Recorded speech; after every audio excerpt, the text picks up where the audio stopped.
ਕੋਵਿਡ-19 ਦੇ ਮਾਮਲੇ ਇੱਕ ਵਾਰ ਫਿਰ ਤੋਂ ਵੱਧ ਰਹੇ ਹਨ।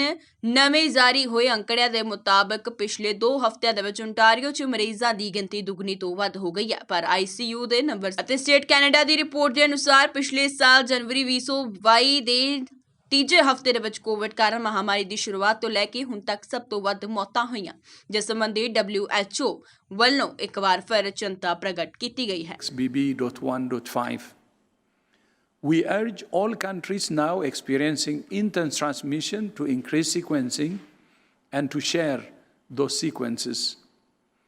Investment in testing at-risk people to ensure they receive adequate care and in tracking the virus remains vital. There is no doubt that globally we're in a vastly better position than we were a year ago. Since February last year, the number of deaths reported to WHO each week has dropped by almost 90%. But since mid-September, the number of weekly reported deaths has been stuck between 10 and 14,000 deaths per week. The world cannot accept this number of deaths when we have the tools to prevent them.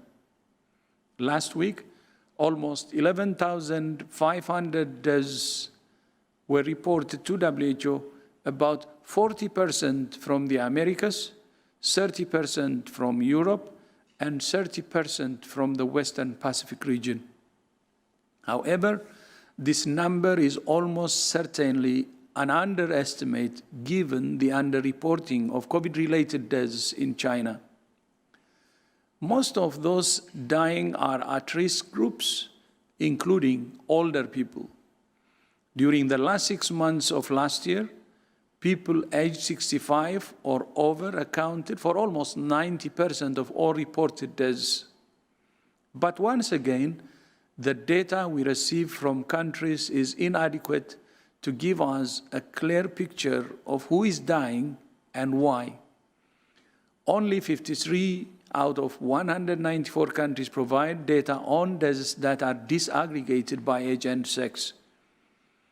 As we enter the 4th year of this pandemic, we ask all countries to provide this data. The more data we have, the clearer a picture we have. We continue to call on all countries to focus on fully vaccinating the most at-risk groups, especially older people. And we continue to call on all people to take appropriate precautions when necessary to protect yourself and others.